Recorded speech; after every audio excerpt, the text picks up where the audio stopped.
Punjabi radio USA ਸੁਣ ਰਹੇ ਸਾਰੇ ਸਰੋਤਿਆਂ ਨੂੰ ਬਲਵਿੰਦਰ ਕੌਰ ਵੱਲੋਂ ਪਿਆਰ ਭਰੀ ਸਤਿ ਸ੍ਰੀ ਅਕਾਲ। ਤੇ ਤੁਸੀਂ ਸਰੋਤਿਓ ਪ੍ਰੋਗਰਾਮ ਹੈ ਜੀ ਖਬਰ ਤੇ ਨਜ਼ਰ ਪ੍ਰੋਗਰਾਮ ਦੇ ਵਿੱਚ ਅੱਜ ਸਾਡੇ ਨਾਲ ਹੋਣਗੇ ਬਲਤੇਜ ਪੰਨੂ, ਜੋ ਦੱਸਣਗੇ ਜੀ ਪੰਜਾਬ ਦੇ ਵਿੱਚ ਰਾਜਨੀਤੀ ਦੇ ਵਿੱਚ ਜਾਂ ਉੱਥੇ ਦੇ ਭਾਰਤ ਦੇ ਵਿੱਚ ਕੀ ਕੁਛ ਵਾਪਰਿਆ ਆ, ਉਸ ਦੀ ਆਪਾਂ ਗੱਲਬਾਤ ਕਰਾਂਗੇ।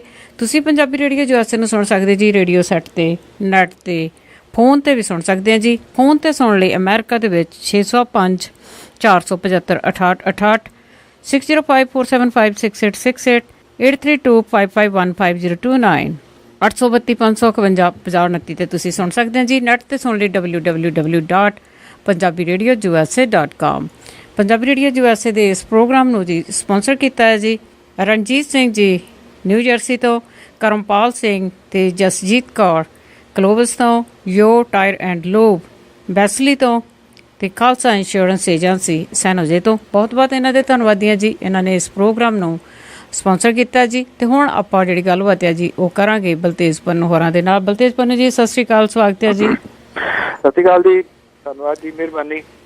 ਜੀ ਬਲਤੇਜ ਪੰਨੂ ਜੀ, ਆਪਾਂ ਗੱਲਬਾਤ ਕਰ ਲੈਂਦੇ ਹਾਂ ਕਿ ਜਿਵੇਂ ਆਪਾਂ ਕੱਲ ਰਾਹੁਲ ਗਾਂਧੀ ਦੀ ਗੱਲ ਕੀਤੀ ਸੀ ਕਿ ਉਹ ਪੰਜਾਬ ਦੇ ਵਿੱਚ ਆਉਣ ਵਾਲੇ ਆ, ਉਹ ਪੰਜਾਬ ਦੇ ਵਿੱਚ ਆਏ ਤੇ ਜਿਸ ਤਰ੍ਹਾਂ ਆਪਾਂ ਨੂੰ ਪਤਾ ਕਿ ਇਹਨਾਂ ਦਾ ਕਾਟੋ ਕਲੇਸ਼ ਬਹੁਤ ਆ, ਤੇ ਉਹ ਕਿੰਨੇ ਕੁ ਮਾਮਲੇ ਸੁਲਝਾ ਕੇ ਗਏ ਆ? ਇਹ ਮਾਮਲਾ ਤਾਂ ਹਾਲ ਦੀ ਘੜੀ ਕੋਈ ਨਹੀਂ ਸੁਲਝਿਆ ਜੀ। ਮੈਂ ਕੱਲ ਵੀ ਇਸ਼ਾਰਾ ਕੀਤਾ ਸੀ ਕਿ ਜੱਟਾਂ ਦੀ ਰਾਜਨੀਤੀ ਆ, ਇਹ ਰਾਹੁਲ ਗਾਂਧੀ ਨੂੰ ਕਿੱਥੇ ਸਮਝ ਆ ਰਹੀ ਕਿ ਇਹ ਕਿਹੜੇ ਤਰੀਕੇ ਦੇ ਨਾਲ ਜਿਹੜਾ ਜੀ ਉਹ ਚੱਲਦੇ ਨੇ। ਇਹ ਕਿਉਂਕਿ ਇਹ ਲੱਤ ਖਿੱਚਣ ਵਾਲੇ ਹੀ ਹੁੰਦੇ ਨੇ ਜੀ ਬਹੁਤੇ, ਔਰ ਕਾਂਗਰਸ ਜਿਹੜੀ ਆ ਇਹੀ ਕੁਛ ਕਰ ਰਹੀ ਆ। ਸੋ ਜੱਟਾਂ ਦੇ ਵਿਚਾਲੇ ਬੈਠੇ ਤਾਂ ਰਹੇ ਜੀ ਪ੍ਰਤਾਪ ਸਿੰਘ ਬਾਜਵਾ ਇੱਕ ਸਾਈਡ ਤੇ, ਦੂਜੇ ਪਾਸੇ ਕੈਪਟਨ ਅਮਰਿੰਦਰ ਸਿੰਘ ਤੇ ਬਾਕੀ ਜਿਹੜੇ ਆਗੂ ਉਹਨਾਂ ਨੇ ਵਿਚਕਾਰ ਸ਼ਾਇਦ ਇਸ ਕਰਕੇ ਬੈਠੇ ਰਹੇ ਵੀ ਕਿਤੇ ਇੱਕ ਦੂਜੇ ਦੇ ਘਸੁੰਨ ਨਾ ਮਾਰਨ ਲੱਗ ਜਾਣ। ਸੋ ਬੈਠੇ ਤਾਂ ਰਹੇ ਜੀ, ਪਰ ਏਕਤਾ ਦਾ ਪਾਠ ਪੜ੍ਹਾਇਆ ਜੀ ਉਹਨਾਂ ਨੇ। ਇਹ ਕਿਹਾ, ਇੱਥੋਂ ਤੱਕ ਕਹਿ ਦਿੱਤਾ ਕਾਂਗਰਸ ਨੂੰ ਕਿ ਜੇ ਤੁਸੀਂ ਅਜੇ ਵੀ ਨਾ ਸੰਭਲੇ ਤਾਂ ਫਿਰ 2017 ਦੇ ਵਿੱਚ ਇੱਕ ਵਾਰੀ ਫੇਰ ਵਿਰੋਧੀ ਧਿਰ ਦੀਆਂ ਬੈਂਚਾਂ ਦੇ ਉੱਤੇ ਬਹਿਣ ਦੇ ਵਾਸਤੇ ਤਿਆਰ ਰਹੋ। ਦੂਜੀ ਗੱਲ ਉਹਨਾਂ ਨੇ ਇਹ ਕਹੀ ਕਿ ਕਾਂਗਰਸ ਹੀ ਕਾਂਗਰਸੀਆਂ ਨੂੰ ਜਿਹੜੇ ਉਹ ਹਰਾਉਂਦੇ ਨੇ, ਕੋਈ ਤੀਜਾ ਜਿਹੜਾ ਜੀ ਉਹ ਨਹੀਂ। ਤੋ ਅਨੁਸ਼ਾਸਨ ਦਾ ਪਾਠ ਜਿਹੜਾ ਸੀਗਾ ਉਹ ਉਹਨਾਂ ਨੇ ਪੜ੍ਹਾਇਆ। ਨਾਲ ਦੀ ਨਾਲ ਕੁਛ ਇੱਕ ਜਿਹੜੀਆਂ ਉਹਨਾਂ ਨੇ ਅੰਦਰ ਕੇ ਜਿਹੜੀਆਂ ਮੀਟਿੰਗਸ ਵੀ ਕੀਤੀਆਂ ਜ਼ਿਲ੍ਹਾ ਪ੍ਰਧਾਨਾਂ ਦੇ ਨਾਲ, MLAs ਦੇ ਨਾਲ, MP ਦੇ ਨਾਲ। ਇੱਕ ਗੱਲ ਵੇਖਣ ਵਾਲੀ ਰਹੀ ਕਿ ਕੈਪਟਨ ਅਮਰਿੰਦਰ ਸਿੰਘ ਹੋਰੀ ਬੜੇ ਕੂਲ ਰਹੇ ਸਾਰੇ ਡਿਊਰਿੰਗ। ਪੱਤਰਕਾਰ ਉਹਨਾਂ ਨੂੰ ਪੁੱਛਦੇ ਰਹੇ ਕਿ ਅੰਦਰ ਤੁਹਾਡੇ ਬੰਦਿਆਂ ਨੂੰ ਜਾਣ ਹੀ ਨਹੀਂ ਦਿੱਤਾ, ਅੰਦਰ ਤਾਂ ਪ੍ਰਤਾਪ ਸਿੰਘ ਬਾਜਵਾ ਹੋਰਾਂ ਦੇ ਬੰਦੇ ਚਲੇ ਗਏ। ਕੈਪਟਨ ਅਮਰਿੰਦਰ ਸਿੰਘ ਹੋਰਾਂ ਨੇ ਕਿਹਾ ਕਿ ਮੈਨੂੰ ਪ੍ਰਵੋਕ ਨਾ ਕਰੋ, ਮੈਂ ਬੋਲਣਾ ਨਹੀਂ ਗਾ ਕੁਛ ਵੀ। ਇਸ ਕਰਕੇ ਉਹ ਕੂਲ ਰਹੇ ਜੀ। ਪਤਾ ਨਹੀਂ ਕਿਵੇਂ ਕੂਲ ਰਹੇ, ਸ਼ਾਇਦ ਹੋ ਸਕਦਾ ਜੀ 1-2 ਦਿਨਾਂ ਤੋਂ ਬਾਅਦ ਜਿਹੜਾ ਉਹ ਬੋਲਣਗੇ ਜਦੋਂ ਰਾਹੁਲ ਗਾਂਧੀ ਉਹਨਾਂ ਦੇ ਜਿਹੜੇ ਬਿਆਨ ਵਗੈਰਾ ਨੇ ਉਹ ਲੱਗ ਜਾਣਗੇ, ਕਿਉਂਕਿ ਐਡੀ ਛੇਤੀ ਟਿਕ ਕੇ ਬੈਠਣ ਵਾਲੇ ਤਾਂ ਹੈ ਨਹੀਂ ਗੇ ਜੀ ਕਾਂਗਰਸੀ ਇਹ ਸਾਰੇ। ਕੈਪਟਨ ਅਮਰਿੰਦਰ ਸਿੰਘ ਹੋਰੀ ਖਾਸ ਤੌਰ ਦੇ ਉੱਤੇ, ਕਿਉਂਕਿ ਉਹਨਾਂ ਨੂੰ ਬਣਾਇਆ ਸੀਗਾ ਸੈਂਟਰ ਦੇ ਵਿੱਚ ਉਪ ਪ੍ਰਧਾਨ ਵਿਰੋਧੀ ਧਿਰ ਦਾ, ਕਿ ਉਹ ਟਿਕ ਜਾਣਗੇ। ਇਹਦੇ ਨਾਲ ਪੰਜਾਬ ਦੀ ਸਿਆਸਤ ਦੇ ਵਿੱਚ ਥੋੜਾ ਠੱਲ ਜਿਹੜੀ ਉਹ ਪਊਗੀ, ਪਰ ਇੱਥੇ ਠੱਲ ਪੈਣ ਦੀ ਬਜਾਏ ਜ਼ਿਆਦਾ ਕੰਮ ਜਿਹੜਾ ਜੀ ਉਹ ਵਧਿਆ।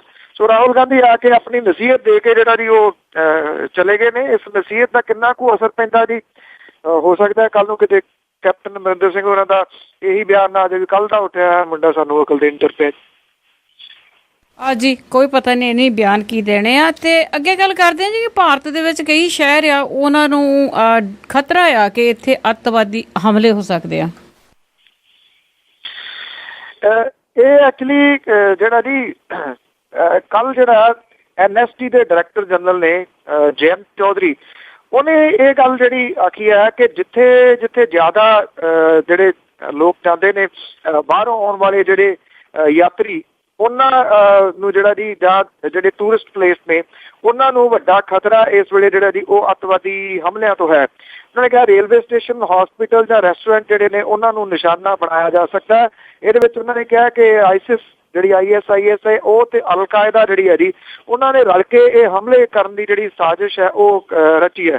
ਉਹਨਾਂ ਨੇ ਕਿਹਾ ਕਿ ਅੱਤਵਾਦੀਆਂ ਦੇ ਵੱਲੋਂ ਅਹਿਮ ਜਿਹੜੇ ਥਾਂ ਨੇ ਉਹਨਾਂ ਦੀ ਰੇਕੀ ਪਿਛਲੇ ਦਿਨਾਂ ਦੇ ਦੌਰਾਨ ਜਿਹੜੀ ਹੈ ਉਹ ਕੀਤੀ ਗਈ ਹੈ। ਉਹਨਾਂ ਨੇ ਜਿਹਦੇ ਵਿੱਚ ਕਿਹਾ ਜੀ ਗੋਆ ਇੱਕ ਤਾਂ ਮੇਨ ਨਿਸ਼ਾਨੇ ਦੇ ਉੱਤੇ ਹੈ, ਅੰਮ੍ਰਿਤਸਰ ਜਿਹੜਾ ਜੀ ਉਹ ਨਿਸ਼ਾਨੇ ਦੇ ਉੱਤੇ ਹੈ, ਤੇ ਇਹਦੇ ਨਾਲ ਬੈਂਗਲੁਰੂ ਜਿਹੜਾ ਜੀ ਉਹ ਨਿਸ਼ਾਨੇ ਦੇ ਉੱਤੇ ਇਹਨਾਂ ਅੱਤਵਾਦੀਆਂ ਦੇ ਜਿਹੜਾ ਕਿਹਾ ਜਾ ਰਿਹਾ। ਉਂਝ ਵੈਸੇ ਜਦੋਂ ਫੈਸਟੀਵਲ ਸੀਜ਼ਨ ਆਉਂਦੇ ਨੇ ਤਾਂ ਉਸ ਟਾਈਮ ਇੱਦਾਂ ਦੇ ਬਿਆਨ ਜਿਹੜੇ ਆਉਂਦੇ ਨੇ, ਪਰ ਇਹ NSG ਦੇ ਵੱਲੋਂ ਜਿਹੜੀ ਇਨਫੋਰਮੇਸ਼ਨ ਦਿੱਤੀ ਗਈ ਆ, ਇੱਦਾਂ ਦੀ ਪਹਿਲਾਂ ਉਹਨਾਂ ਨੇ ਕਦੀ ਜਿਹੜੀ ਇਨਫੋਰਮੇਸ਼ਨ ਨਹੀਂ ਦਿੱਤੀ। ਪਤਾ ਨਹੀਂ ਇਹਦੇ ਵਿੱਚ ਕਿੰਨੀ ਕੁ ਜਿਹੜੀ ਹੈ ਜੀ ਉਹ ਸੱਚਾਈ ਹੈ, ਪਰ ਇੰਨਾ ਜ਼ਰੂਰ ਹੈ ਕਿ ਇਹਦੇ ਨਾਲ ਇੱਕ ਵਕਤ ਜਿਹੜਾ ਜੀ ਉਹ ਜ਼ਰੂਰ ਪੈ ਗਿਆ ਜਿਹੜੀਆਂ ਖੁਫੀਆ ਏਜੰਸੀਜ਼ ਨੇ ਉਹਨਾਂ ਨੂੰ ਤੇ ਇਹਨਾਂ ਸੂਬਿਆਂ ਦੇ ਜਿਹੜਾ ਪੁਲਿਸ ਪ੍ਰਸ਼ਾਸਨ ਹੈ ਉਹਨਾਂ ਨੂੰ, ਕਿ ਵੇਖਿਆ ਜਾਵੇ ਤਾਂ ਕਹਿਣ ਨੂੰ ਇਹ ਕਹਿ ਦਿੱਤਾ ਜਾਊਗਾ ਜੀ ਕਿ ਰੈੱਡ ਅਲਰਟ ਜਿਹੜਾ ਉਹ ਜਾਰੀ ਕਰ ਦਿੱਤਾ ਗਿਆ, ਚਿੜੀ ਨੂੰ ਜਿਹੜਾ ਜੀ ਉਹ ਪਰ ਨਹੀਂ ਮਾਰਨ ਦੇਵਾਂਗੇ ਸੋ। ਪਰ ਜੇ ਰੀਅਲ ਦੇ ਵਿੱਚ ਤੁਸੀਂ ਦੇਖੋ ਤਾਂ ਅਸਲ ਕਹਾਣੀ ਇਹ ਦੀ ਕਿ ਪਾਪੂਲੇਸ਼ਨ ਇੰਨੀ ਆ ਇੱਥੇ, ਜਿਹੜੀ ਪ੍ਰੋਟੈਕਸ਼ਨ ਹੈ ਸਮੇਂ ਤੋਂ ਪਹਿਲਾਂ, ਜਿਵੇਂ 9/11 ਦਾ ਅਟੈਕ ਜਿਹੜਾ ਸੀਗਾ ਉਹ ਹੋਇਆ ਅਮਰੀਕਾ ਦੇ ਵਿੱਚ, ਉਦੋਂ ਬਾਅਦ ਮੁੜ ਕੇ ਹਮਲਾ ਤਾਂ ਨਹੀਂ ਨਾ ਜੀ ਉਹਨਾਂ ਨੇ ਹੋਣ ਦਿੱਤਾ। ਇੱਥੇ ਤਾਂ ਕਹਾਣੀ ਇਹ ਹੈ ਜੀ ਕਿ ਕਿਸੇ ਜਗ੍ਹਾ ਦੇ ਉੱਤੇ ਕੁਛ ਵੀ ਜਿਹੜਾ ਉਹ ਹੋ ਸਕਦਾ, ਬਾਅਦ ਦੇ ਵਿੱਚ ਫੜਾਂ ਜਿਹੜੀਆਂ ਉਹ ਸਾਰੇ ਮਾਰੀ ਜਾਣਗੇ ਜੀ। ਤੇ ਜੀ ਅੱਗੇ ਜੇ ਗੱਲਬਾਤ ਕਰੀਏ, ਜਿਵੇਂ ਮੋਦੀ ਨੇ ਇੰਸਪੈਕਟਰ ਰਾਜ ਨੂੰ ਖਤਮ ਕਰਨ ਲਈ ਗੱਲ ਕਹੀ ਹੈ। ਐਕਚੁਅਲੀ ਇਹ ਜੀ ਜਿਹੜਾ ਨਰਿੰਦਰ ਮੋਦੀ ਹੋਰਾਂ ਦੇ ਵੱਲੋਂ ਸ਼ਰਮਏਵ ਜਯਤੇ ਪ੍ਰੋਗਰਾਮ ਜਿਹੜਾ ਜੀ ਉਹ ਸ਼ੁਰੂ ਕੀਤਾ ਗਿਆ, ਇਹ ਕਿਰਤ ਕਾਨੂੰਨਾਂ ਦੇ ਵਿੱਚ ਬਦਲਾਅ ਜਿਹੜਾ ਜੀ ਉਹ ਲਿਆਊਗਾ। ਇਹਦੇ ਵਿੱਚ ਸੁਵਿਧਾ ਪੋਰਟਲ ਦੀ ਸ਼ੁਰੂਆਤ ਜਿਹੜੀ ਆ ਉਹ ਕੀਤੀ ਗਈ ਹੈ ਜੀ। ਵਿਗਿਆਨ ਭਵਨ ਦੇ ਵਿੱਚ ਜਿਹੜਾ ਜੀ ਸੁਵਿਧਾ ਪੋਰਟਲ ਸ਼ਰਮ ਪ੍ਰੋਗਰਾਮ ਤੇ ਆਉਣ ਵਾਲੇ ਸਮੇਂ ਦੇ ਵਿੱਚ ਜਿਹੜੇ ਨਿਧੀ ਜਮ੍ਹਾਂ ਕਰਨ ਵਾਲੇ ਜਿਹੜੇ ਕਰਮਚਾਰੀ ਨੇ ਉਹਨਾਂ ਨੂੰ ਇੱਕ ਅਕਾਊਂਟ ਯੋਜਨਾ ਦੀ ਸ਼ੁਰੂਆਤ ਜਿਹੜੀ ਆ ਜੀ ਉਹ ਕੀਤੀ ਗਈ ਹੈ। ਉਹਨਾਂ ਨੇ ਕਿਹਾ ਕਿ ਜਿੰਨੀ ਤਾਕਤ ਸੱਤਮੇਵ ਜਯਤੇ ਜਾਂ ਉਨੀ ਤਾਕਤ ਸ਼ਰਮਮੇਵ ਜਯਤੇ ਦੇ ਵਿੱਚ ਜਿਹੜੀ ਹੈ ਜੀ ਉਹ ਹੋਊਗੀ। ਇਹਦੇ ਵਿੱਚ ਇੰਸਪੈਕਟਰੀ ਰਾਜ ਜਿਹੜਾ ਜੀ ਉਹਨੂੰ ਖਤਮ ਕਰਨ ਵੱਲ ਨੂੰ ਜਿਹੜੇ ਕੁਝ ਕਦਮ ਨੇ ਉਹ ਪੁੱਟੇ ਗਏ ਨੇ ਜੀ। ਕਿੰਨਾ ਕੁ ਸਕਸੈਸਫੁਲ ਹੁੰਦਾ ਜੀ ਇਹ ਤਾਂ ਆਉਣ ਵਾਲਾ ਜਿਹੜਾ ਜੀ ਉਹ ਸਮਾਂ ਦੱਸੂਗਾ। ਪਰ ਇਹਦੇ ਵਿੱਚ ਜਿਹੜੇ ਕੁਝ ਕਦਮ ਪੁੱਟੇ ਗਏ ਨੇ ਉਹਦੇ ਵਿੱਚ ਮੇਕ ਇਨ ਇੰਡੀਆ ਮੁਹਿੰਮ ਦੇ ਵਾਸਤੇ ਉਹਨਾਂ ਨੇ ਕਿਹਾ ਕਿ ਇੰਸਪੈਕਟਰੀ ਰਾਜ ਜਿਹੜਾ ਜੀ ਉਹਨੂੰ ਖਤਮ ਕਰਨਾ ਜ਼ਰੂਰੀ ਹੈ। ਇਹਦੇ ਵਿੱਚ ਕਈ ਜਿਹੜੀਆਂ ਯੋਜਨਾਵਾਂ ਨੇ ਉਹਦਾ ਹੀ ਸ਼ੁਰੂਆਤ ਜਿਹੜੀ ਹੈ ਜੀ ਉਹ ਕੀਤੀ ਗਈ ਹੈ। ਚੰਗਾ ਪ੍ਰਬੰਧ ਦੇਣ ਲਈ ਇਹ ਜਿਹੜੀਆਂ ਯੋਜਨਾਵਾਂ ਨੇ ਇਹਨਾਂ ਨੂੰ ਸੌਖਿਆਂ ਜਿਹੜਾ ਜੀ ਉਹ ਕੀਤਾ ਗਿਆ, ਕਿਉਂਕਿ ਦਫ਼ਤਰਾਂ ਦੇ ਵਿੱਚ ਜਿਹੜੇ ਬੈਠੇ ਬਾਬੂ ਨੇ ਉਹ ਐਕਚੁਅਲੀ ਕੋਈ ਕਿਸੇ ਨੂੰ ਜਿਹੜਾ ਜੀ ਉਹ ਕਰਨ ਨਹੀਂ ਦਿੰਦੇ। ਇਹ ਕਿਹਾ ਗਿਆ ਜੀ ਕਿ ਇੰਸਪੈਕਟਰੀ ਰਾਜ ਖਤਮ ਕਰਨ ਦੇ ਵਾਸਤੇ ਫੈਕਟਰੀ ਮਾਲਕਾਂ ਨੂੰ 16 ਫਾਰਮ ਭਰਨ ਦੀ ਥਾਂ ਤੇ ਹੁਣ ਇੱਕੋ ਫਾਰਮ ਭਰਨਾ ਪਊਗਾ। ਕੰਪਿਊਟਰ ਰਾਹੀਂ ਫੈਸਲਾ ਹੋਊਗਾ। ਜਿਹੜਾ ਇੰਸਪੈਕਟਰ ਕਿਸੇ ਫੈਕਟਰੀ 'ਚ ਜਾਊਗਾ ਉਹਨੂੰ 72 ਘੰਟਿਆਂ ਦੇ ਅੰਦਰ ਅੰਦਰ ਰਿਪੋਰਟ ਆਨਲਾਈਨ ਅਪਲੋਡ ਜਿਹੜੀ ਹੈ ਜੀ ਉਹ ਕਰਨੀ ਪਊਗੀ ਕਿ ਉਹ ਫੈਕਟਰੀ ਵਿੱਚ ਕਿਉਂ ਗਿਆ, ਉੱਥੇ ਉਹਨੇ ਜਾ ਕੇ ਕੀ ਦੇਖਿਆ, ਜੇ ਕੁਝ ਨਹੀਂ ਦੇਖਿਆ, ਜੇ ਉਹਦੇ ਕੋਲ ਕੋਈ ਸ਼ਿਕਾਇਤ ਨਹੀਂ ਸੀ ਤਾਂ ਉਹ ਫੈਕਟਰੀ ਦੇ ਵਿੱਚ ਪਰੇਸ਼ਾਨ ਜਿਹੜਾ ਉਹ ਕਰਨ ਦੇ ਵਾਸਤੇ ਕਿਉਂ ਗਿਆ ਜੀ। ਇਹਦੇ ਵਿੱਚ ਸ਼ਰਮ ਸੁਵਿਧਾ ਜਿਹੜੀ ਹੈ ਜੀ ਉਹਦੇ ਵਿੱਚ ਜਿਹੜੇ ਕੰਮ ਕਰਨ ਵਾਲੇ ਮਜ਼ਦੂਰ ਨੇ ਉਹਨਾਂ ਦੇ ਕਾਨੂੰਨ ਜਿਹੜੇ ਨੇ ਉਹ ਆਸਾਨ ਹੋਣਗੇ ਜੀ। ਔਰ ਬਾਕੀ ਇਹ ਡਿਪੈਂਡ ਕਰਦਾ ਜੀ ਕਿ ਇਹ ਕਿੰਨਾ ਕੁ ਸਕਸੈਸਫੁਲ ਹੁੰਦਾ। ਪਰ ਨਿਰਸੰਦੇਹ ਜਿਹੜਾ ਇੰਸਪੈਕਟਰੀ ਰਾਜ ਹੈ ਜੀ ਜੇ ਉਹਨੂੰ ਖਤਮ ਕਰਨ ਦੇ ਵਿੱਚ ਥੋੜ੍ਹਾ ਬਹੁਤਾ ਸਕਸੈਸ ਜਿਹੜਾ ਜੀ ਉਹ ਹਾਸਿਲ ਕਰ ਲੈਂਦੇ ਨਰਿੰਦਰ ਮੋਦੀ ਦੀ ਜਿਹੜੀ ਸਰਕਾਰ, ਤਾਂ ਨਿਰਸੰਦੇਹ ਇੱਕ ਨਵੀਂ ਸ਼ੁਰੂਆਤ ਜਿਹੜੀ ਹੈ ਜੀ ਹੋ ਸਕਦੀ ਹੈ ਭਾਰਤ ਦੇ ਵਾਸਤੇ। ਪਰ ਇਹ ਆਲ ਡਿਪੈਂਡ ਜੀ, ਕਿਉਂਕਿ ਜਿਨ੍ਹਾਂ ਨੇ ਲਾਗੂ ਕਰਨਾ ਉਹਨਾਂ ਦੇ ਉੱਤੇ ਡਿਪੈਂਡ ਹੈ ਜੀ ਕਿ ਉਹ ਹੋਣ ਦਿੰਦੇ ਨੇ ਇਹਨੂੰ ਲਾਗੂ ਜਾਂ ਨਹੀਂ ਜੀ। ਜੀ ਬਿਲਕੁਲ ਜੀ। ਇੱਕ ਬਿਆਨ ਦਿੱਤਾ ਪ੍ਰਕਾਸ਼ ਸਿੰਘ ਬਾਦਲ ਹੋਣਾ ਨੇ ਕਿ ਜਿਹੜਾ ਦਾਗੀ ਮੁਲਾਜ਼ਮ ਹੈਗੇ ਉਹਨਾਂ ਦਾ ਸੇਵਾ ਕਾਲ ਨਹੀਂ ਵਧੂਗਾ, ਪਰ ਇਹਨਾਂ ਦੇ ਕਈ ਮੰਤਰੀਆਂ ਦੇ ਉੱਤੇ ਵੀ ਦਾਗ ਲੱਗਦੇ, ਕੀ ਕਰਨਗੇ ਪਤਾ ਨਹੀਂ ਜੀ। ਦਾਗ ਜਿਹੜੇ ਨੇ ਉਹ ਦੇਖਦੇ ਕਿਹੜੇ ਖੁਰਦਬੀਨ ਦੇ ਨਾਲ ਨੇ ਇਹ ਜਿਹੜੇ ਆਪਣਿਆਂ ਦੇ ਦੀਦੇ ਨੇਗੇ। ਦੇਖਿਆ ਜਾਵੇ ਤਾਂ ਜਿਹੜੇ ਇਹਨਾਂ ਦੇ ਨੇੜੇ ਤੇੜੇ ਵਾਲੇ ਨੇ ਉਹਨਾਂ ਦੇ ਉੱਤੇ ਦਾਗ ਨਹੀਂ ਦੀਦੇ ਜੀ। ਉਹਨਾਂ ਨੂੰ ਰਣੀ ਕੇ ਹੁਰੀ ਕਿਤੇ ਭੁੱਲ ਗਏ ਨੇ। ਜਿਹੜੇ ਆਪਣੇ ਇਹਨਾਂ ਦੇ ਮੰਤਰੀ ਨੇ ਜੀ, ਚੀਫ ਪਾਰਲੀਮੈਂਟਰੀ ਸੈਕਟਰੀ ਕਿੰਨੇ ਨੇ ਜੀ, ਜੇ ਦਾਗ ਇਹਨਾਂ ਨੇ ਦੇਖਣੇ ਹੋਣ ਤੇ ਅਵਿਨਾਸ਼ ਚੰਦਰ ਵਾਲੇ ਨਹੀਂ ਦੀਦੇ ਜੀ। ਇਨਫੋਰਸਮੈਂਟ ਡਾਇਰੈਕਟੋਰੇਟ ਉਹ ਤੋਂ ਘੰਟਿਆਂ ਬੱਧੀ ਬਿਠਾ ਕੇ ਪੁੱਛ ਗਿੱਛ ਕਰੀ ਜਾਂਦੀ ਹੈ ਤੇ ਬੇਸ਼ਰਮਾ ਵਾਂਗੂ ਉਹਨੂੰ ਆਪਣੇ ਨਾਲ ਜਿਹੜਾ ਜੀ ਉਹ ਰੱਖਿਆ ਹੋਇਆ। ਤੁਰੰਤ ਉਹਦਾ ਅਸਤੀਫਾ ਜਿਹੜਾ ਉਹ ਲੈਣਾ ਚਾਹੀਦਾ ਸੀਗਾ। ਜਦੋਂ ਸੁਪਰੀਮ ਕੋਰਟ ਕਿਸੇ ਬੰਦੇ ਨੂੰ ਜਿਹੜਾ ਜੀ ਇਹ ਕਹਿੰਦੀ ਆ ਉਹਦੇ ਤੇ ਕੇਸ ਜਿਹੜੇ ਨੇ ਉਹ ਚੱਲ ਰਹੇ ਨੇ, ਕਿੰਨੀ ਸਖਤੀ ਜਿਹੜੀ ਸੁਪਰੀਮ ਕੋਰਟ ਉਹ ਦਿਖਾ ਰਹੀ ਹੈ, ਪਰ ਉਹ ਪੁਲਿਸ ਦੇ ਮੁਖੀ ਲਾਏ ਹੋਏ ਨੇ। ਤੁਸੀਂ ਕਿਹੜੇ ਤਰੀਕੇ ਦੇ ਨਾਲ ਪਤਾ ਨਹੀਂ ਕਿਹੜੇ ਇਹ ਦਾਗ ਦੀ ਗੱਲ ਜਿਹੜੀ ਹੈ ਜੀ ਉਹ ਕਰਦੇ ਨੇ, ਜਾਂ ਜਿਵੇਂ ਮੈਂ ਕਿਹਾ ਕਿ ਇਹਨਾਂ ਕੋਲੇ ਕਿਹੜੀ ਖੁਰਦਬੀਨ ਹੈ ਜਿਹੜੀ ਨੇੜੇ ਵਾਲਿਆਂ ਤੇ ਦੀਂਦੇ ਨੇ ਦਾਗ, ਦੂਜਿਆਂ ਤੇ ਦਿਸਦੇ ਨੇ ਜੀ। ਤੇ ਜੀ ਅੱਗੇ ਗੱਲ ਕਰੀਏ, ਜਿਵੇਂ ਨਵਜੋਤ ਸਿੱਧੂ ਨੇ ਬੜਾ ਅਕਾਲੀ ਦਲ ਦੇ ਖਿਲਾਫ ਬਿਆਨ ਦਿੱਤੇ ਆ, ਬੜੀਆਂ ਸਿੱਧੀਆਂ ਸੁਣਾਈਆਂ ਆ, ਪਰ ਇਹਨਾਂ ਦੇ ਵਿੱਚੋਂ ਨਾ ਤੇ ਸੁਖਬੀਰ ਸਿੰਘ ਬਾਦਲ ਤੇ ਨਾ ਆਪਣੇ ਪ੍ਰਕਾਸ਼ ਸਿੰਘ ਬਾਦਲ ਨੇ ਕੋਈ ਜਵਾਬ ਦਿੱਤਾ ਆ। ਪਰ ਜਿਵੇਂ ਪਿੰਡਾਂ ਦੇ ਸਰਪੰਚ ਹੁੰਦੇ ਆ, ਇਸੇ ਤਰ੍ਹਾਂ ਦੇ ਇਸ ਲੈਵਲ ਦੇ ਲੋਕ ਆ, ਉਹ ਕਹਿੰਦੇ ਸਾਡੇ ਨਾਲ ਬਹਿਸ ਕਰੇ ਸਿੱਧੂ। ਬਿਲਕੁਲ ਜੀ, ਉਹਨਾਂ ਨੇ ਇਹ ਗੱਲ ਜਿਹੜੀ ਕਹੀ ਹੈ, ਪਰ ਸਿੱਧੂ ਦਾ ਜਵਾਬ ਵੀ ਤੁਹਾਨੂੰ ਦੱਸਦਾ ਜੀ ਕਿ ਉਹਦਾ ਇਹਦੇ ਉੱਤੇ ਜਵਾਬ ਜਿਹੜਾ ਉਹ ਕੀ ਹੈ। ਉਹਨਾਂ ਨੇ ਕਿਹਾ ਕਿ ਜਿਹੜੇ ਸਿੱਧੂ ਨੂੰ ਅੰਮ੍ਰਿਤਸਰ ਦੇ ਵਿੱਚ ਕਿਸੇ ਵੇਲੇ ਵੀ ਬਹਿਸ ਦੀ ਚੁਣੌਤੀ ਜਿਹੜੀ ਆ ਉਹ ਦਿੰਦੇ ਨੇ। ਭਾਜਪਾ ਹਾਈ ਕਮਾਂਡ ਤੋਂ ਇਹਨਾਂ ਜਿਹੜੇ ਅਕਾਲੀ ਦਲ ਦੇ ਨੇ ਜੀ ਨੇਤਾ ਤਾਂ ਨਹੀਂ ਕਿਹਾ ਜਾ ਸਕਦਾ, ਉਹਨਾਂ ਨੇ ਇਹ ਗੱਲ ਆਖੀ ਹੈ ਕਿ ਭਾਜਪਾ ਹਾਈ ਕਮਾਂਡ ਜਿਹੜੀ ਹੈ ਜੀ ਉਹ ਸਿੱਧੂ ਹੋਰਾਂ ਦੇ ਉੱਤੇ ਲਗਾਮ ਜਿਹੜੀ ਆ ਉਹ ਲਾਵੇ। ਇਹਨਾਂ ਨੂੰ ਹੁਣ ਕੌਣ ਸਮਝਾਵੇ ਕਿ ਸਿੱਧੂ ਨੂੰ ਤਾਂ ਅਸਲ ਦੇ ਵਿੱਚ ਭਾਰਤੀ ਜਨਤਾ ਪਾਰਟੀ ਨੇ ਤਾਂ ਜਿਹੜਾ ਜੀ ਉਹ ਛੱਡਿਆ। ਸੋ ਇਹ ਹੇਠਲੇ ਪੱਧਰ ਤੋਂ ਬਿਆਨਬਾਜ਼ੀ ਜਿਹੜੀ ਹੈ ਜੀ ਉਹ ਸ਼ੁਰੂ ਕਰਵਾਈ ਗਈ ਹੈ। ਤੇ ਠੀਕ ਉਸੇ ਤਰੀਕੇ ਦੇ ਨਾਲ ਜਿਵੇਂ ਅਕਾਲੀ ਦਲ ਜਿਹੜਾ ਜੀ ਉਹ ਪਿਛਲੇ ਸਮੇਂ ਦੇ ਦੌਰਾਨ ਚੱਲਦਾ ਰਿਹਾ ਜੀ ਕਿ ਹੌਲੀ ਹੌਲੀ ਫਿਰ ਤਾਂ ਨੂੰ ਜਿਹੜਾ ਜੀ ਉਹ ਆਊਗੀ, ਉਹ ਸ਼ਾਇਦ ਕਿਤੇ ਨਾ ਕਿਤੇ ਉਹ ਲੱਗਦਾ ਹੈ ਕਿ ਅਕਾਲੀ ਦਲ ਵੀ ਜਿਹੜਾ ਜੀ ਇਸ ਗੱਲ ਦੀ ਤਿਆਰੀ ਕਰ ਰਿਹਾ ਕਿ ਜੇ ਬੀਜੇਪੀ ਪਾਸੇ ਹੁੰਦੀ ਆ ਤਾਂ ਉਹਦੇ ਵਾਸਤੇ ਹੁਣ ਤੋਂ ਜਿਹੜੀ ਆ ਉਹ ਤਿਆਰੀ ਜਿਹੜੀ ਆ ਜੀ ਉਹ ਆਰੰਭੀ ਜਾਵੇ। ਇਹਨਾਂ ਆਗੂਆਂ ਨੇ ਇਹ ਕਿਹਾ ਕਿ ਬਜ਼ੁਰਗ ਆਗੂ ਪ੍ਰਕਾਸ਼ ਸਿੰਘ ਬਾਦਲ ਹੋਰਾਂ ਦੇ ਖਿਲਾਫ ਜਿਹੜੇ ਜੀ ਇੱਦਾਂ ਦੇ ਜਿਹੜੇ ਸ਼ਬਦ ਵਰਤਣ ਦੇ ਵਾਸਤੇ ਉਹਨੂੰ ਆਪਣੇ ਰੁਤਬੇ ਦਾ ਧਿਆਨ ਜਿਹੜਾ ਜੀ ਉਹ ਰੱਖਣਾ ਚਾਹੀਦਾ ਹੈ। ਬਜ਼ੁਰਗੀ ਆਪਣੀ ਜਗ੍ਹਾ ਦੇ ਉੱਤੇ ਆ ਜੀ, ਜਿਹੜੀ ਗੱਦੀ ਆ ਜਿਹੜੇ ਅਹੁਦੇ ਦੇ ਉੱਤੇ ਉਹ ਬੈਠੇ ਨੇ, ਗੱਲ ਤਾਂ ਉਹਦੇ ਅਹੁਦੇ ਦੀ ਹੈ ਜੀ, ਅਹੁਦਾ ਪਾਸੇ ਕਰ ਦਿੱਤਾ ਜਾਵੇ ਤੇ ਫਿਰ ਬਜ਼ੁਰਗੀ ਜਿਹੜੀ ਉਹ ਹੋ ਸਕਦੀ ਹੈ। ਜਦੋਂ ਬਜ਼ੁਰਗ ਜਿਹੜੇ ਨੇ ਉਹ ਇਹ ਕਹਿੰਦੇ ਨੇ ਕਿ ਡਾਕਾ ਮਾਰ ਲਓ ਪਰਚਾ ਮੈਂ ਨਹੀਂ ਦਰਜ ਹੋਣ ਦਿੰਦਾ, ਉਦੋਂ ਬਜ਼ੁਰਗੀ ਨਹੀਂ ਆਉਂਦੀ ਜੀ ਸਾਹਮਣੇ।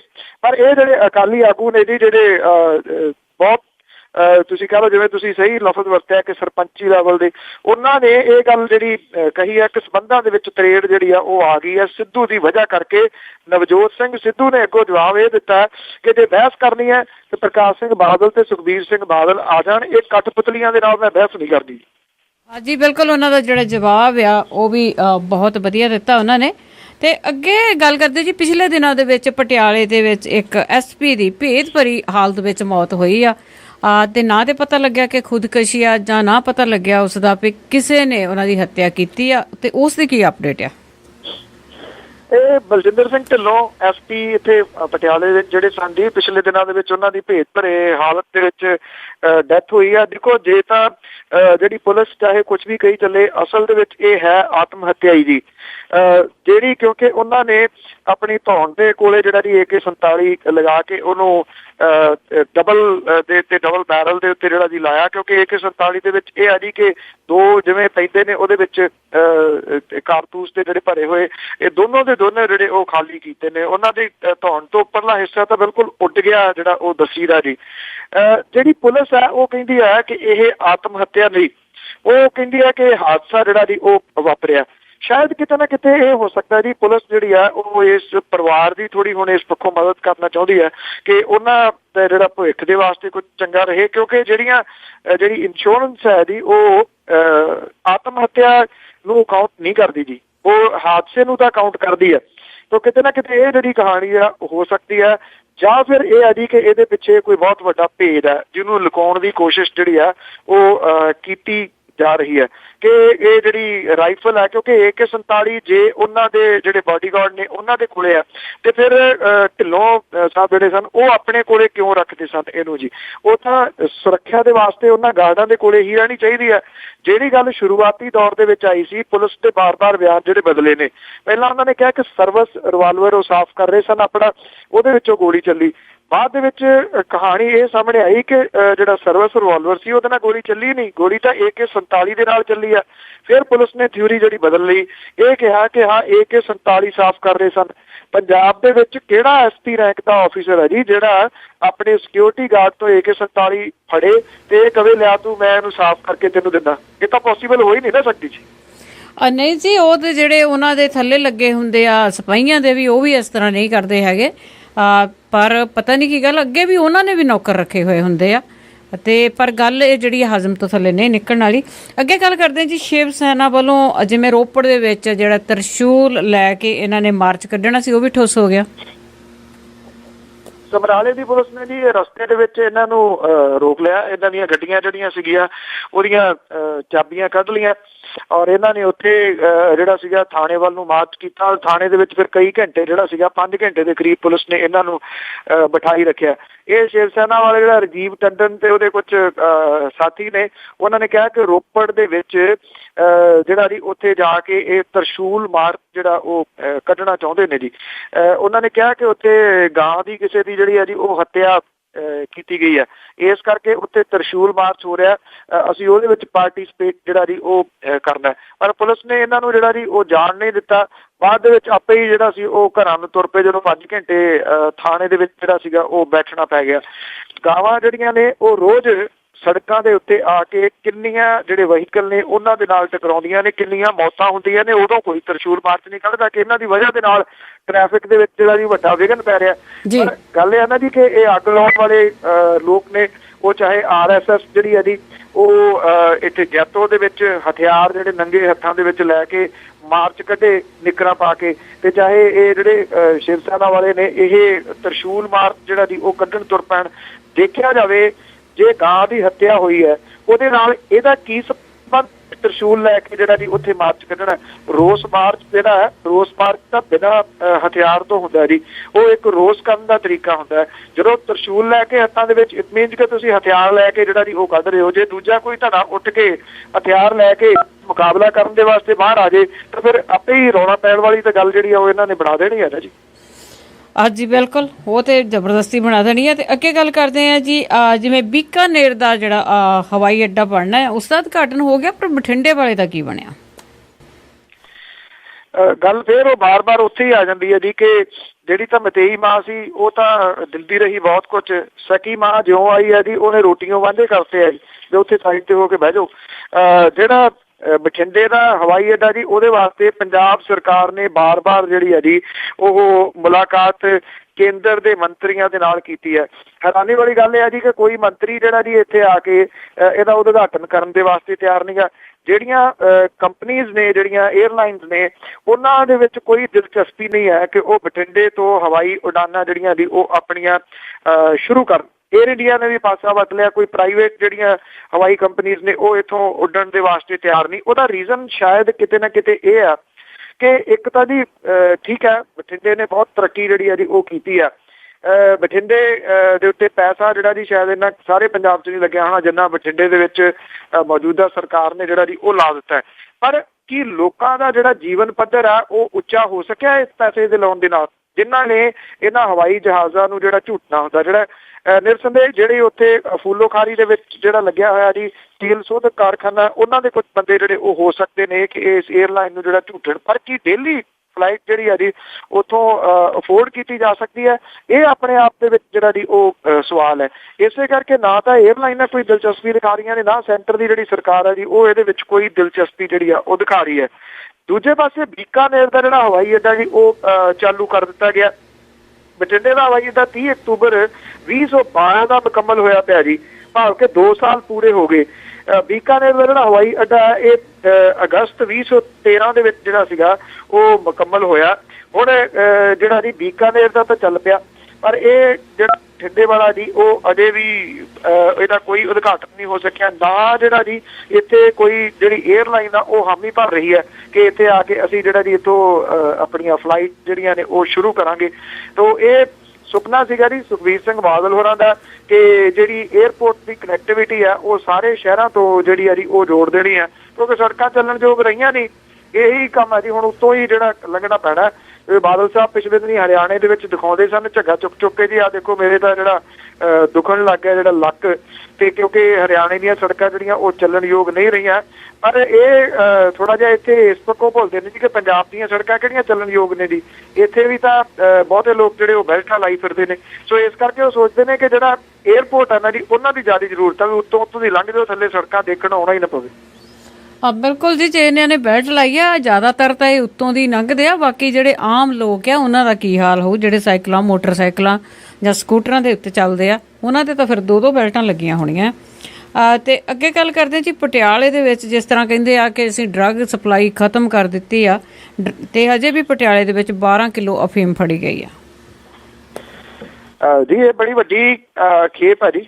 ਇਹ ਕਿਹਾ ਜਾ ਰਿਹਾ ਹੈ ਕਿ ਜਿਹੜੀ 12 ਕਿਲੋ ਅਫੀਮ ਫੜੀ ਹੈ, SSP ਜਿਹੜੇ ਨੇ ਉਹਨਾਂ ਨੇ ਪ੍ਰੈਸ ਕਾਨਫਰੰਸ ਦੇ ਵਿੱਚ ਇਹ ਦੱਸਿਆ ਜੀ ਕਿ ਹਰਿਆਣੇ ਦੇ ਵਿੱਚ ਜਿਹੜੀਆਂ ਚੋਣਾਂ ਹੋ ਰਹੀਆਂ ਸੀਗੀਆਂ ਜੀ ਉਹਦੇ ਦੌਰਾਨ ਵਿਸ਼ੇਸ਼ ਨਾਕਾ ਲਾਇਆ ਗਿਆ ਸੀਗਾ ਤੇ ਜਿਹੜੀ 12 ਕਿਲੋ ਅਫੀਮ ਹੈ ਉਹ ਫੜੀ ਗਈ ਹੈ।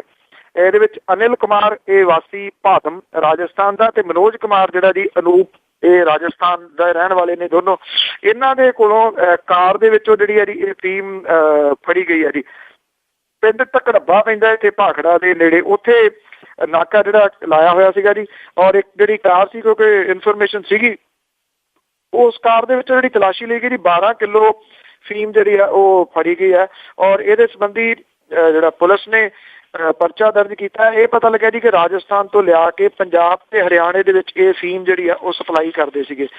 ਪੁਲਿਸ ਇਹ ਦੱਸਣਾ ਚਾਹੁੰਦੀ ਹੈ ਜੀ ਫੀਮ ਫੂਮ ਦੇ ਉੱਤੇ ਤਾਂ ਪਾਬੰਦੀ ਹੈ, ਦੂਜਾ ਸਮਾਨ ਜਿਹੜਾ ਲਿਆਓ। ਜੀ ਬਿਲਕੁਲ। ਤੇ ਅੱਗੇ ਗੱਲ ਕਰਦੇ ਆ ਜੀ, ਜਿਹੜੇ ਹਰਿਆਣੇ ਦੇ ਵਿੱਚ ਵੋਟਾਂ ਪਈਆਂ ਤੇ ਉੱਥੇ ਜਿਹੜੇ ਲੋਕਾਂ ਨੇ ਜਿਹੜੇ ਇਲੈਕਸ਼ਨ ਦੇ ਵਿੱਚ ਖੜੇ ਹੋਏ ਸੀ ਉਹਨਾਂ ਨੇ ਜਮ੍ਹਾਂ ਘਟਾਓ ਕਰਨੀ ਸ਼ੁਰੂ ਕਰਤੀ ਆ। ਜੀ ਬਿਲਕੁਲ ਜੀ, ਸਾਰੇ ਜਿਹੜੇ ਨੇ ਉਹ ਆਪਣੀਆਂ ਲਾ ਰਹੇ ਨੇ ਨਾ ਜੀ ਕੀ ਹੋਊਗਾ, ਕਿਉਂਕਿ ਜਿਹੜੀ ਉੱਥੇ ਵੋਟ ਪਰਸੈਂਟੇਜ ਹੈ ਜੀ ਜਿਹੜੀ ਟੋਟਲ ਹੁਣ ਸਾਹਮਣੇ ਆਈ ਹੈ ਉਹ ਆਪਣੇ ਆਪ ਦੇ ਵਿੱਚ ਇੱਕ ਰਿਕਾਰਡ ਹੈ। 76% ਵੋਟਾਂ ਜਿਹੜੀਆਂ ਨੇ ਉਹ ਟੋਟਲ ਪਈਆਂ ਨੇ ਜੀ ਉੱਥੇ। ਬਹੁਤ ਵੱਡੀ ਹੈਵੀ ਪੋਲਿੰਗ ਜਿਹੜੀ ਜੀ ਉਹਨੂੰ ਕਹਿ ਸਕਦੇ ਨੇ। ਹੁਣ ਹਰ ਕੋਈ ਜਿਹੜਾ ਜੀ ਇਹਦੇ ਉੱਤੇ ਆਪਣੀਆਂ ਕੈਲਕੂਲੇਸ਼ਨ ਕਰ ਰਿਹਾ ਕਿ ਕਿਹਨੂੰ ਨੁਕਸਾਨ ਹੋਊਗਾ, ਕਿਹਨੂੰ ਜਿਹੜਾ ਜੀ ਉਹ ਫਾਇਦਾ ਹੋਊਗਾ। ਸੋ ਸਿਰਸਾ ਜ਼ਿਲ੍ਹੇ ਦਾ ਇਲਨਾਬਾਦ ਵਿਧਾਨ ਸਭਾ ਹਲਕਾ, ਇਹਦੇ ਵਿੱਚ ਸਭ ਤੋਂ ਵੱਧ 99.4% 89.4% ਜਿਹੜੀਆਂ ਵੋਟਾਂ ਪਈਆਂ ਨੇ। ਫਰੀਦਾਬਾਦ ਜ਼ਿਲ੍ਹੇ ਦਾ ਬੜਖਲ ਵਿਧਾਨ ਸਭਾ ਹਲਕਾ ਜੀ, ਇਹਦੇ ਵਿੱਚ ਸਭ ਤੋਂ ਘੱਟ ਤਕਰੀਬਨ 56% ਵੋਟਾਂ ਜਿਹੜੀਆਂ ਨੇ ਉਹ ਪਈਆਂ ਨੇ। ਹੁਣ ਇੱਕ ਦੂਜੇ ਨੂੰ ਫੋਨ ਘੁਮਾ ਕੇ ਜਿਹੜਾ ਜੀ ਉਹ ਸਾਰੇ ਦੇ ਸਾਰੇ ਜਿਹੜੇ ਉਹ ਕਹਿ ਰਹੇ ਨੇ ਕਿ ਇਹ ਫਲਾਣੀ ਜਗ੍ਹਾ ਦੀ ਵੋਟ ਜਿਹੜੀ ਇੱਥੋਂ ਇੰਨੀ ਨਿਕਲ ਸਕਦੀ ਹੈ, ਇੱਥੋਂ ਇੱਧਰ ਨੂੰ ਜਾ ਸਕਦਾ ਜੀ। ਪਰ ਜਿਹੜੀਆਂ ਇਹ ਕੈਲਕੂਲੇਸ਼ਨ ਪਹਿਲਾਂ ਚੱਲ ਰਹੀਆਂ ਸਨ ਨਾ ਜੀ ਵੋਟਾਂ ਤੋਂ, ਉਹ ਕੈਲਕੂਲੇਸ਼ਨ ਸਾਰੀਆਂ ਉਲਟ ਪੁਲਟ ਹੋ ਗਈਆਂ ਜੀ। ਇੰਨੇ % ਵੋਟ ਜਿਹੜੀ ਆ ਉਹ ਬਾਹਰ ਆਉਣ ਦੇ ਨਾਲ ਹੁਣ ਕਿਸੇ ਨੂੰ ਬਹੁਤਾ ਪਤਾ ਨਹੀਂ ਲੱਗ ਰਿਹਾ।